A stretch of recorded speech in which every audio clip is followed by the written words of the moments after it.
사랑이 많으신 주님, 우리를 죄인에서, 우리를 죽음에서 건져주시고 우리를 사망에서 생명으로 옮겨주신 하나님 아버지, 정말 감사합니다.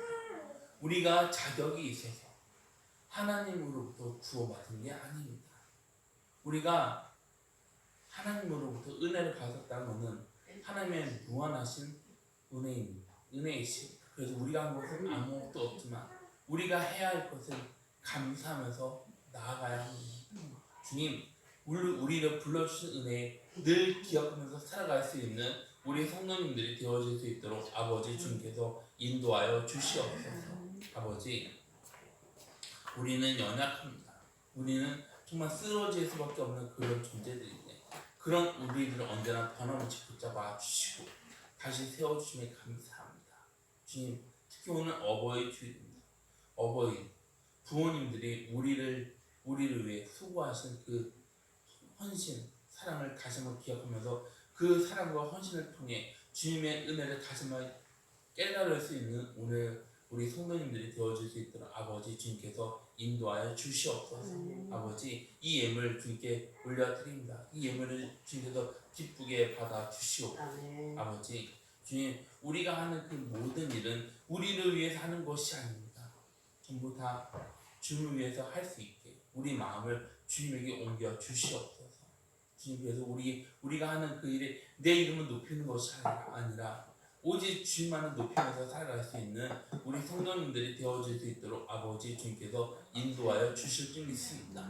우리한테 있는 문제들 우리 힘으로 해결할 수 없습니다. 그런데 모든 것을 주님한테 맡김으로 인해 우리는 주님 안에서 자유를 누리게 됩니다. 아버지, 우리의 삶을 주님께서 주관하여 주시옵소서. 이 모든 말씀 예수님의 이름으로 기도드렸습니다. 아멘.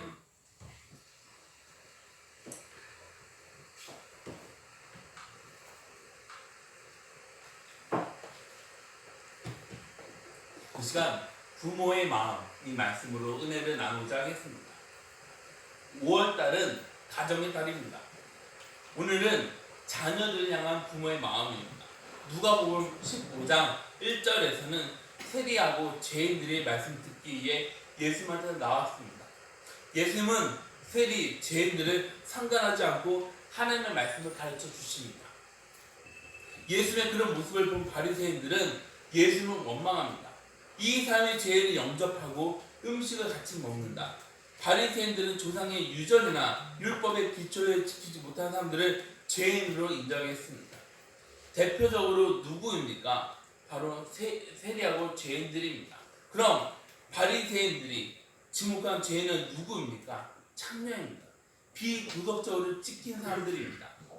바리새인들은 그 사람들이 가진 권한으로 박탈하고 법정에서 증인으로 세우지 않았습니다. 그만큼 바리새인들은 죄인들을 멀리했습니다. 무시했습니다. 그렇게 하는 것이 하나님의 공의를 세운다고 생각했습니다.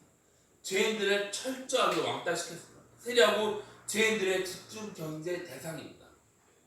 그런데 예수님은 그 사람들을 적극적으로 환영합니다. 사랑으로 품어주셨습니다. 예수님은 삭개오 집에 들어가서 복음을 전했습니다. 주님은 그들의 회개를 기뻐하면서 뭐라고 하냐면 이 사람도 아브라함의 자손이라 하면서 축복하십니다. 사람들은 예수님과 함께하면서 회개했습니다. 동네에서 소문난 여인은 예수님 발에 향유를 부었는데 이 모습은 있을 수 없는 일입니다. 1절을 보면 모든 세리하고 죄인들이 말씀을 들으러 나왔다고 합니다. 가까이 왔다는 것은 예수님 있는 곳에 사람들이 나왔습니다. 예수님은 식사 자리에 식사에 초대하고 대화하는데 세리하고 죄인들께서 모여드니 율법적인 생각으로 꽉 차버린 바리새인들은 감당할 수 없는 짓만 하는 예수님을 향해 원망하지 않습니다. 그래서 불평하면서 뭐라 말하냐면 이 사람이 죄를 영접하고 음식을 같이 먹는다. 바리새인들은 사람들을 향해 예수님을 가리키면서 뭐라 말하냐면 이 사람은 랍비도 아니고 선지자도 아니야. 이 사람하고 함께하지 마. 근데 누가복음 15장을 보면 예수님은 바리새인들에게 세 가지 비유를 말합니다. 1절부터 10절까지는 두 가지 비유 가운데 한 가지 비유는 잃어버린 한 마리 양을 찾아 어깨에 메고 돌아오는 돌아와서 이웃들을 불러 잔치를 벌이는 목자의 비유. 다른 한 가지 비유는 잃어버린 10드라크마를 찾는 여자가 이웃을 불러 기쁨을 나누는 비유. 그럼 주님은 이 비유를 말한 이유를 뭐라고 하냐면 10절 말씀에 뭐라고 말합니까? 내가 너에게 이르노니 이와 같이 죄인 한 사람이 회개하면 하나님의 사자들 앞에 기쁨이 되느니라. 죄인 한 사람의 회개는 개인의 기쁨이 아니라 온 우주의 기쁨이라는 것입니다. 한 영혼을 위해 구원을 하나님은 한 영혼을 위해 일하십니다. 천사들은 하나님이 하는 일에 동참합니다. 그래서 죄인 한 사람의 회개는 바로 기쁨이 되는 것입니다. 오늘 읽은 본문 세 번째 비유입니다. 이 비유는 하나님의 사랑을 통해 회개하면 하나님이 얼마나 기뻐하는지에 대한 이야기입니다. 예수는 바리새인들이 회개하면 하나님 기뻐하는 것을 알고 그들이 회개할 것을 요구합니다. 오늘 말씀을 통해 죄인들을 향한 하나님의 사랑을 알아가기를 주님의 이름으로 기원합니다. 아버지는 뭘 나눠줍니까? 바로 살림을 나눠주는 아버지의 마음. 한 아버지에게 두 아들이 있는데 둘째 아들이 뭐라 말하냐면 12절 말씀입니다. 그 둘째가 아비에게 말하되 아버지여 재산 중에서 내게 돌아올 분깃을 내게 주소서 하는지라. 아버지가 그 살림을 각각 나눠 주었더니 유대인들의 상속을 어떻게 나눠주게 되어 있냐면은 장자에게는 두 목, 차자에게는 한 몫을 나눠주기로 되어 있습니다. 그런데 둘째 아들이 아버지에게 재산 미리 주세요. 저 그 돈으로 가지고 폼새폼사로 한번 살아보겠습니다. 여러분 상속이 뭐예요? 상속이 뭡니까? 아버지 임종이 가까웠을 때 아버지가 알아서 자녀들에게 나눠주는 것을 말하는 것이지 않습니까? 그런데 둘째 아들은 아버지가 건강하게 살아 계시는데 아버지 저한테 돈을 주세요. 이 모습 너무하지 않습니까? 너무 기가 막히지 않습니까? 그럼 둘째 아들은 왜 이런 모습을 보였을까요? 아들은 아버지 집에서 교육받으면서 살아가는 게 너무나도 싫었습니다. 그럼 아들이 그렇게 싫었던 것은 아버지는 아들한테 이런 것들을 요구하지 않았을까요? 예를 든다면 성경을 창세기에서부터 출애굽기까지 읽어라. 매 큐티를 해야 한다. 도둑질을 하지 마라. 이방 여인하고 사귀는 거 금지야. 가는 금지. 부모를 공경해야 한다. 탐내지 마. 그렇게 가르치지 않았을까요? 처음에는 이 둘째 아들이 잘 하다가 아들 성장하면서 아버지 간섭받는 것을 싫어하기 시작했습니다. 아버지 집에서 살아가는 그 자체가 감옥이라고 느꼈습니다. 아버지로 인해 내 삶은 불행해. 그래서 나는 아버지 품만 벗어나면 행복한 삶을 얼마든지 살아갈 수 있어. 그렇게 생각했을 때 아버지가 하는 모든 말들은 부담으로 다가왔습니다. 그러면서 여기에서 빨리 나아가야지 내가 살 수 있어. 그래서 아버지 재산 가운데 저한테 줄 것을 미리 주세요. 저한테 가분해 주세요. 만약 여러분이 아버지라면 그래 여기 있다 하면서 주시겠습니까? 여러분은 어떻게 하시겠습니까? 이런 싸가지 없는 놈 이렇게 말하지 않겠습니까?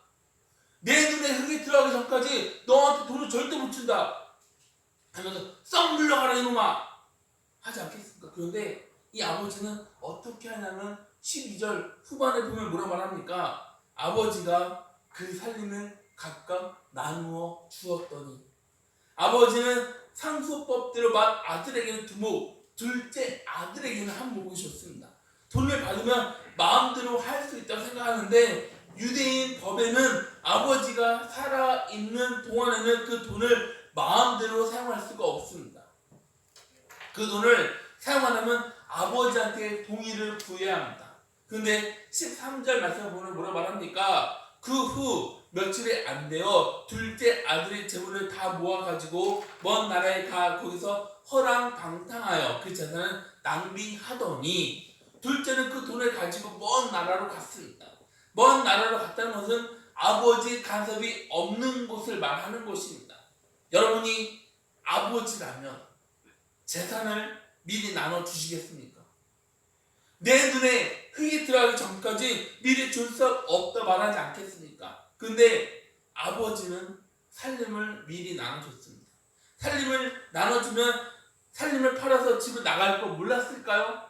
알았습니다. 아버지는 그걸 알면서 그렇게 했습니다. 그럼 왜 그렇게 했을까요? 여러분의 자녀가 나한테 줄 것을 미리 주세요 할 때 거절하면 결과는 어떻습니까? 막장으로 치우치지 않을까요? 둘째 아버지가 아들을 죽일 수 있습니다.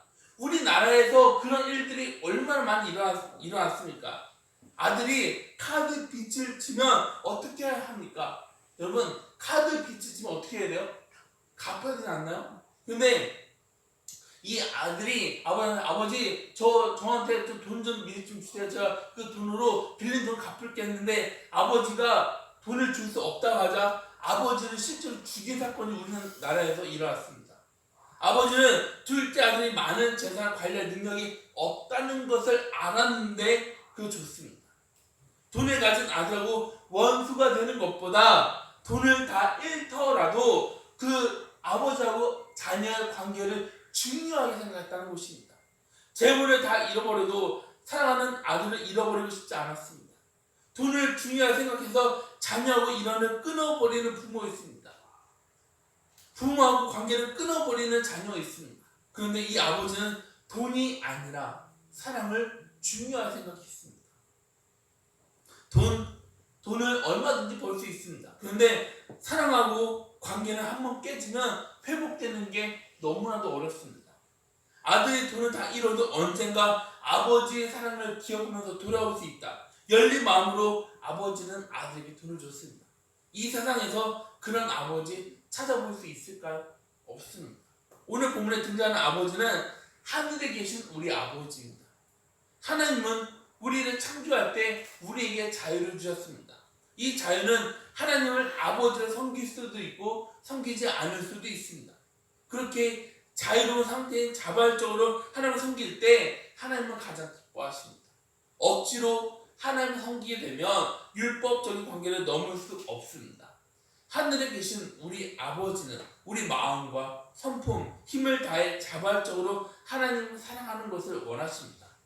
자발적인 마음으로 예배를 드려야 합니다.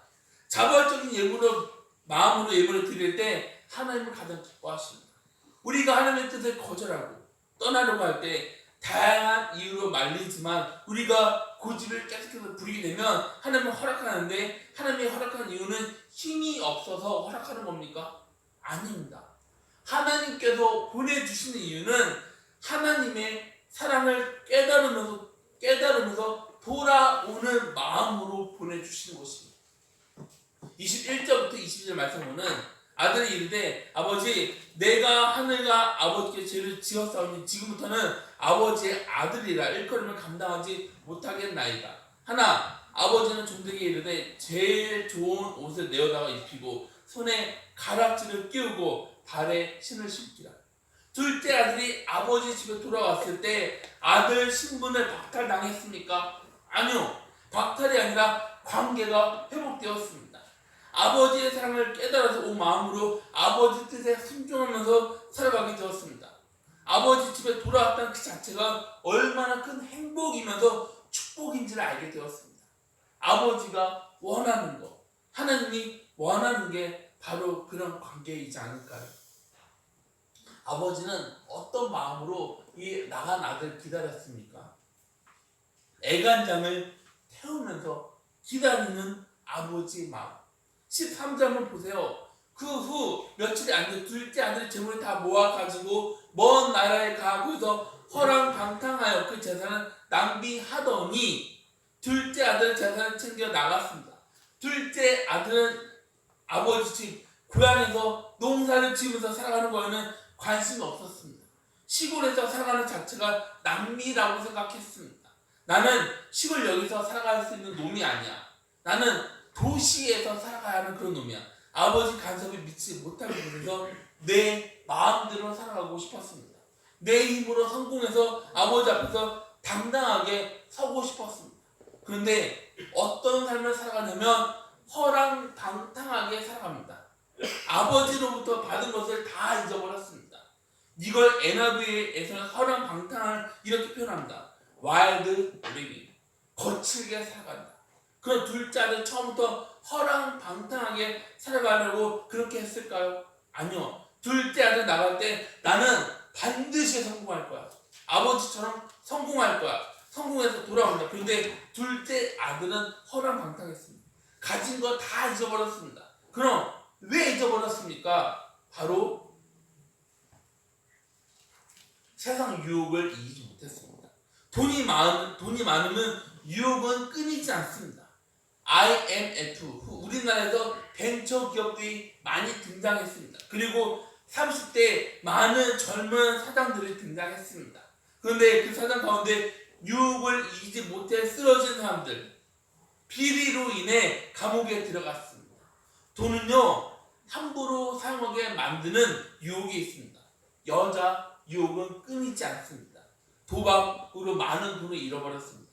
사기꾼한테 속아 많은 돈을 날렸습니다. 거기에 죄가 기어 올랐습니다. 30절을 보면은 아버지의 살림을 창녀들과 함께 삼켜버린 이 아들이 돌아오매 이를 위하여 살찐 송아지를 잡으셨나이다. 대충 짐작할 수 있지 않습니까? 이 세상 유혹은 정말 강합니다.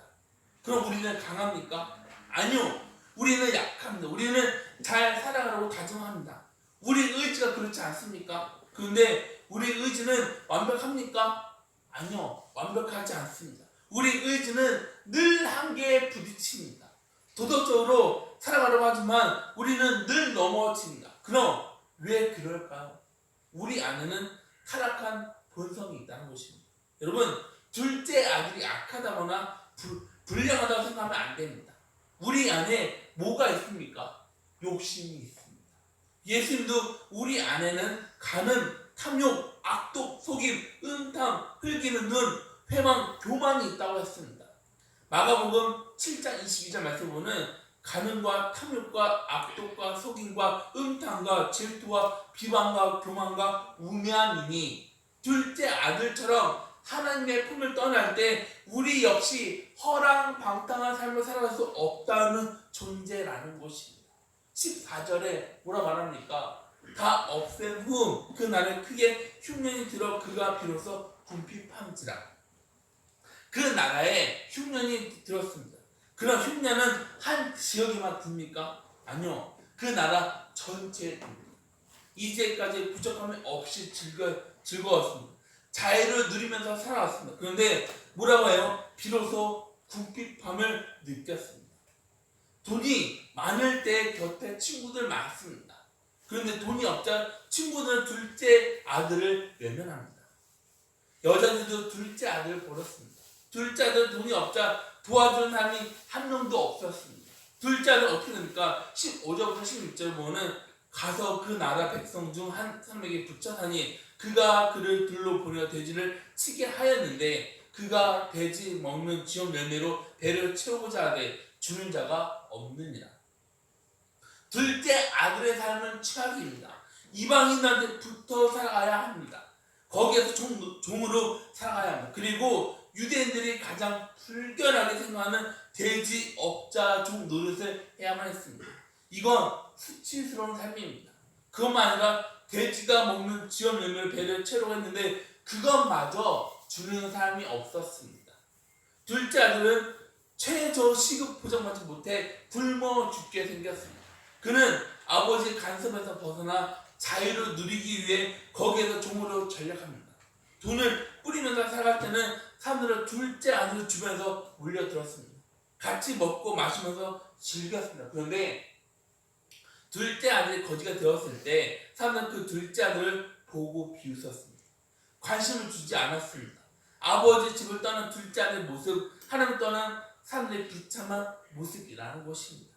파스칼은 사람의 모든 불행, 비참함은 아버지 품을 떠난 것으로부터 시작된다고 했습니다. 아담하고 하와는 에덴 동산에서 살아갈 때, 하나님 품에서 살아갈 때 행복을 누리면서 살았습니다. 그런데 사탄이 들어와서 뭐라 말합니까? 하나님에게서 벗어나잖아? 그럼 자유를 누릴 수 있어. 행복하게 살아갈 수 있어. 그렇게 하면서 하나님의 사랑을 의심하면서 하나님처럼 될 수 있다고 교만을 입력시킵니다. 유혹을 이기지 못하고 선악과를 먹었을 때 하나님처럼 됐습니까? 아니요. 낙원에서 쫓겨났습니다. 쫓겨난 결과 죽어 흙으로 돌아가는 허무한 존재가 되어버렸습니다. 진리가 없는 자유는 행복이 아니라 바로 타락인 것입니다. 로마서 1장에는 하나님을 마음에 두기 싫어하는 사람들이 어디까지 타락하는지를 보여줍니다. 사람이 하나님을 떠날 때 타락한 본성대로 살아갈 수밖에 없습니다. 그럼 둘째 아들은 타락한 삶의 문제는 어떻게 해결했을까요? 17절 말씀입니다. 이에 스스로 돌이켜 이르되 내 아버지에게는 양식이 풍족한 품꾼이 얼마나 많은가. 나는 여기서 줄여 죽는구나. 회개를 통해 정신을 차렸습니다. 히브리의 표현입니다. 둘째 아들 타락한 본성대로 살아가다가 정신 차리고 뭘 생각합니까? 아버지 집. 아버지 집에는 양식이 풍족해. 둘째 아들은 어려움을 통해 아버지 집이 행복하다는 것을 그제서야 깨닫게 되었습니다. 그러면서 아버지를 떠난 그 자체가 비참하다는 것이었다는 것입니다. 놀라운 발견이지 않습니까? 처음에 둘째 아들은 본인이 잘못해서 망했다고 생각했을까요? 본인이 잘못해서 재산을 잊어버렸지만 잘할 수 있다고 생각하지 않았겠습니까? 내가 열심히 하기만 하면 얼마든지 성공할 수 있다고 생각했습니다. 그런데 완전히 망하고 굶어 죽을 지경이 된 상황에서 누구를 생각합니까? 아버지. 아버지 품을 떠난 그 자체가 불행의 원인이라는 사실을 깨달았습니다. 18절부터 19절 말씀입니다. 내가 일어나 아버지께 가서 이르기를 아버지 내가 하늘과 아버지께 죄를 지었사오니 지금부터는 아버지의 아들이라 일컬음을 감당하지 못하겠나이다. 나를 품꾼의 하나로 부숴서 하리라 하고 히브리인들은 하나님을 하늘 단어로 사용합니다. 둘째 아들은 하늘과 아버지한테 죄를 지었다고 고백하지 않습니까? 하늘에 얻은 죄는 내 몸으로 지은 모든 죄를 말합니다. 하나님의 계명을 어겼습니다. 허랑방탕하게 살았습니다. 하나님 볼 때 그 죄가 얼마나 큰지를 그제서야 깨달았습니다. 아버지 사랑을 의심했습니다. 아버지를 대적하면서 집을 나왔습니다.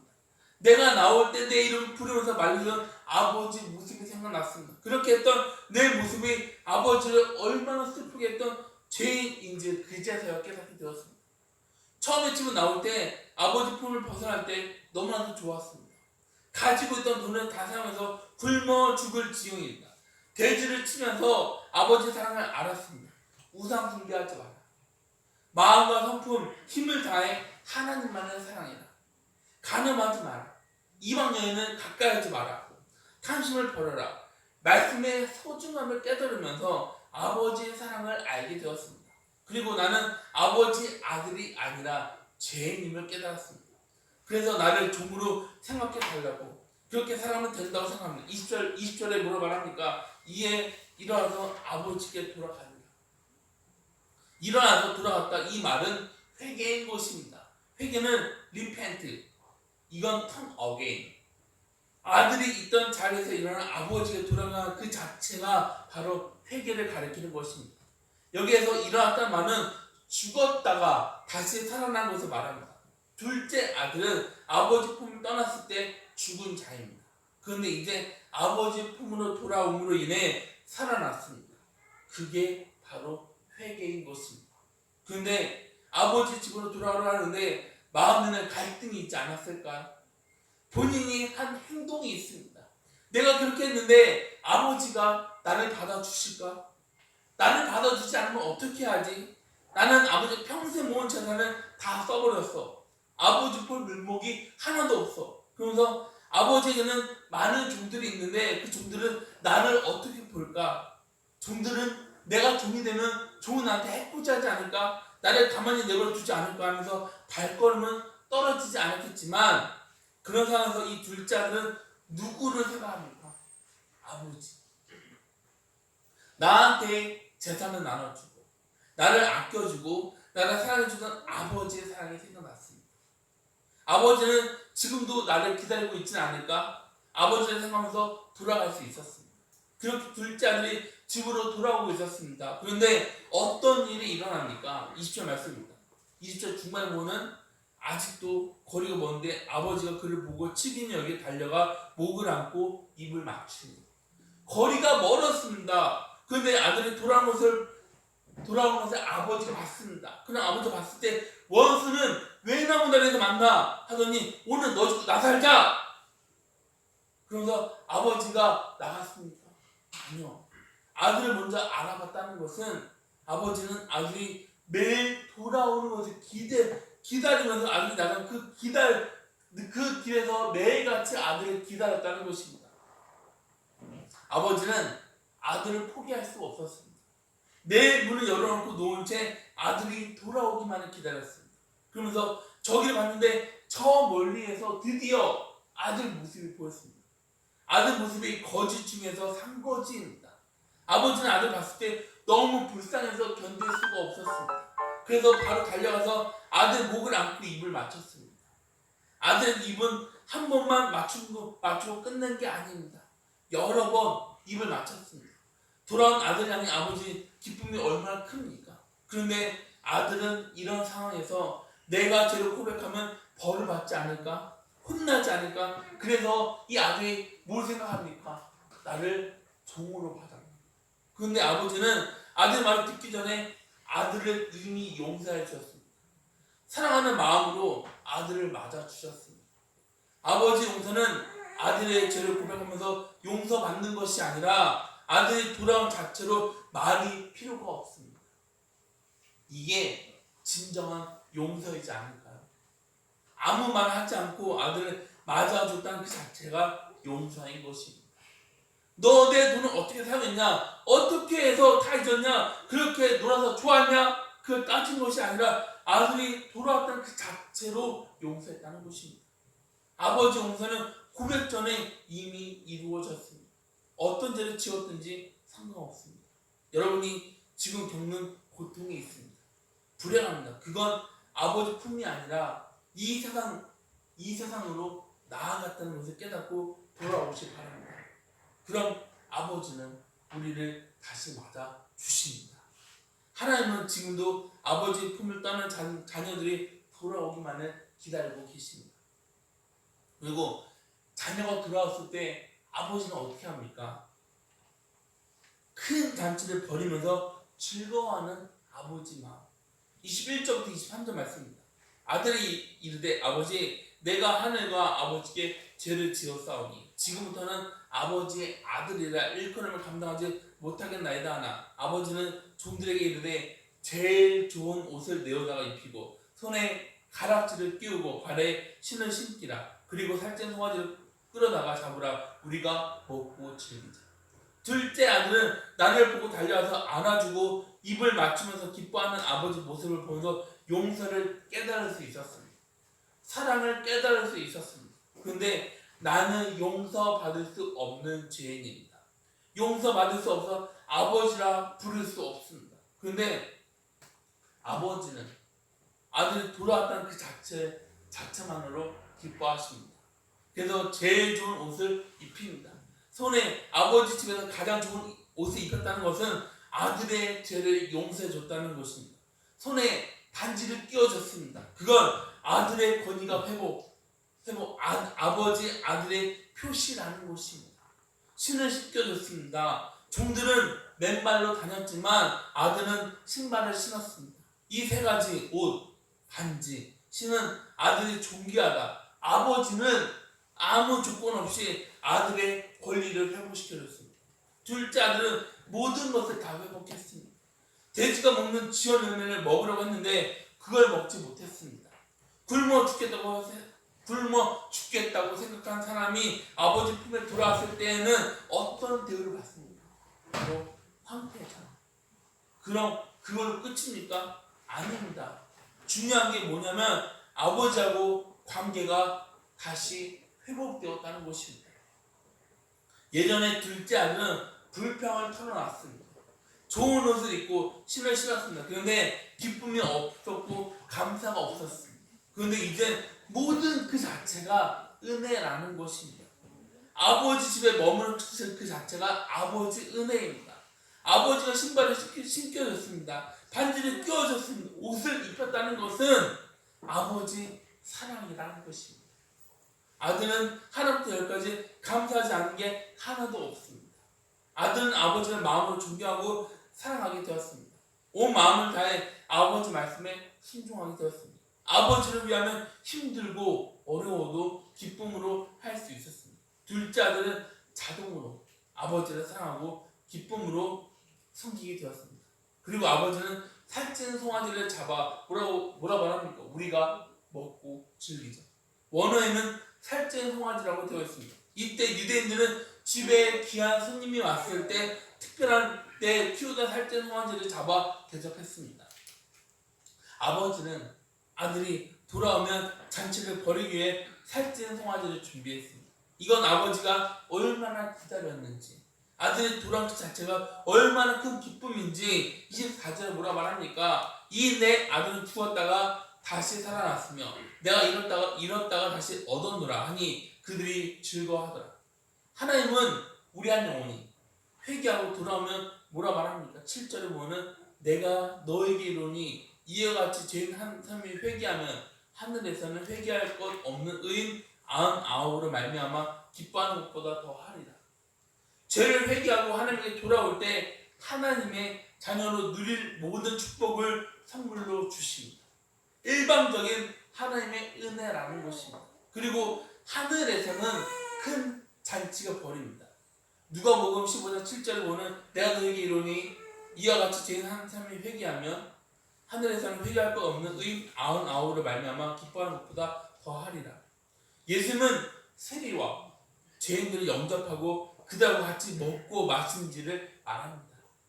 예수님이 같이 먹는 이유는 하나님 아버지 잔치의 기쁨으로 참여하라는 것입니다. 죄인들이 회개하고 하나님 품으로 돌아오는 것이 하나님을 가장 기쁘게 한다고 말하지 않습니까? 하나님은 바로 그런 분이십니다. 마지막으로 아들을 설득하는 아버지 마음. 큰 아들이 밭에서 돌아왔습니다. 집에 가까이 왔을 때 소리가 들려서 이게 무슨 일이냐고 물었는데 그때 종이 뭐라 말합니까? 27절에 대답하되 당신의 동생이 돌아왔음에 당신의 아버지가 건강한 그를 다시 맞아들이게 됨으로 인하여 살찐 송아지를 잡은 나이다 하니 그 말을 들은 아들이 화를 내면서 집에 들어오지 않았습니다. 노했다는 것은 마음의 분노가 쌓였다는 것입니다. 큰 아들이 잔치에 참여하지 않고 들어오지 않았습니다. 그래서 아버지가 나와서 말하지만 아들은 불평을 털어놓습니다. 29절부터 30절 말씀입니다. 아버지께 대답하이르되 내가 여러 해 아버지를 섬겨 명을 어김이 없거늘 내게는 염소 새끼라도 주어 나와 내 벗을 즐기게 하신 일이 없더니 아버지의 살림을 청년들과 함께 삼켜버린 이 아들이 돌아오매 이를 위해 살찐 송아지를 잡으셨나이다. 아버지, 저는 아버지 평생을 잘 섬겼습니다. 그런데 저에게는 불평이 있습니다. 죽도록 아버지한테 충성했는데 저한테는 염소 새끼 한 마리도 주지 않았습니다. 그런데 아버지 재산 다 써버리고 돌아온 아들을 위해 어떻게 살찌는 송아지를 잡으면서 잔치를 벌일 수 있는 겁니까? 아들은 아버지의 사랑을 의심했습니다. 둘째 아들만 감사하는 아버지를 이해할 수 없었습니다. 큰 아들은 아버지 마음을 몰랐습니다. 아버지가 둘째 아들로 인해 얼마나 많은 눈물을 흘렸는지, 얼마나 애간장을 태우면서 아들을 기다렸는지, 매일 문을 열어놓고 아들이 돌아오기만을 기다렸던 아버지의 사랑을 몰랐다는 것입니다. 그래서 아버지가 큰 아들에게 뭐라고 하냐면 31절부터 32절 말씀입니다. 아버지가 이르되 얘 너는 항상 나와 함께 있으니 내 것이 다 내 것이로되 이 내 동생은 죽었다가 살아났으며 내가 이렇다가 다시 얻었기로 우리가 즐거워하고 기뻐하는 것이 마땅하다 하니라. 아버지는 큰 아들이 왜 그런지 이해하면서 조용하게 설명합니다. 야, 너는 나하고 같이 있잖아. 내 것이 다 네 거 아니야? 아버지는 큰 아들에게 주어진 특권이 얼마나 귀한지를 알려줬습니다. 그리고 큰 아들은 당신의 아들이라 했는데 아버지는 내 동생이라고 말합니다. 동생이 죽었다가 다시 살아났다. 아버지 잃었다가 다시 얻었다. 그래서 우리가 즐거워하고 기뻐하는 게 당연하다. 이 말은 내 동생이 죽었다가 다시 살아서 돌아왔으니 환호하면서 기뻐해야 하는 거 아니야? 그 나의 문제가 바로 바리새인들의 문제인 것입니다. 그들은 의로운 심정으로 세리하고 죄인들을 판단하면서 정죄했습니다. 돌을 던졌습니다. 같이 밥을 먹지 않았습니다. 그런데 그런 사람들하고 같이 밥을 먹는 예수를 원망하면서 판단합니다. 이런 사람들이 바로 탐자인 것입니다. 예수님은 죄인을 영접한다고 원망하는 바리새인들 향해 뭐라고 말합니까? 죄인이 돌아오는 그 자체가 기쁨입니다. 세리하고 죄인들은 말씀을 듣기 위해 나왔습니다. 이건 죽은 아들이 살아서 돌아왔다고 여기면서 아버지 심정으로 맞아졌습니다. 여러분, 예전에 우리나라에서 공공의 적이라는 영화가 있습니다. 이 영화에는 살인자가 등장합니다. 살인자를 잡으려고 하는 경찰, 살인을 계속하고 도망치는 살인자. 근데 이 살인자가 하루는 자기 부모를 칼로 죽입니다. 칼로 죽인 이유는 자녀인 자기한테 상처 주지 않고 기부한다고 해서 부모를 칼로 죽입니다. 아버지는 그 자리에서 바로 죽었는데 어머니는 숨이 붙어 있었지만 어머니는 숨을 겨우 내쉬면서 나가는 아들을 바라보게 됩니다. 아들이 나가고 눈을 감으려고 하는데 저기에 떨어진 손톱을 발견하게 됩니다. 그 손톱 누구의 손톱입니까? 아들의 손톱입니다. 아들이 부모를 죽였지만 그런 자녀를 숨기려고 그 손톱을 어머니는 먹습니다. 이게 바로 부모의 마음이지 않습니까? 하나님 아버지는 우리가 하나님 품을 떠난 그 순간부터 돌아오기만을 애타게 기다리고 계십니다. 우리가 회개하고 돌아오면 뜨거운 사랑으로 우리를 맞아 영접해 주십니다. 우리가 회개하고 돌아오면 천국에서는 잔치가 열립니다. 우리 안에 있는 바리새인의 마음을 버리시고 아버지 마음으로 죄인들을 품어주면서 섬겨주시는 하나님 아버지 같은 마음으로 살아가는 저와 여러분들이 다 되시기를 주님의 이름으로 기원합니다. 우리 오늘은 어버이 주일입니다. 우리가 하나님 마음을 알아가기를 원합니다. 하나님이 우리를 어떻게 맞아주셨는지, 우리를 어떻게 불러주셨는지, 우리 어떤 사랑으로 대해주셨는지 우리는 우리 부모님을 통해 하나님 아버지 사랑을 깨달을 수 있게 됩니다. 우리가 정말 부모님들 향해 늘 은혜를 기억하면서 살아가는 저와 여러분들이 다 되시기를 주님의 이름으로 소망합니다. 다 같이 기도하시겠습니다.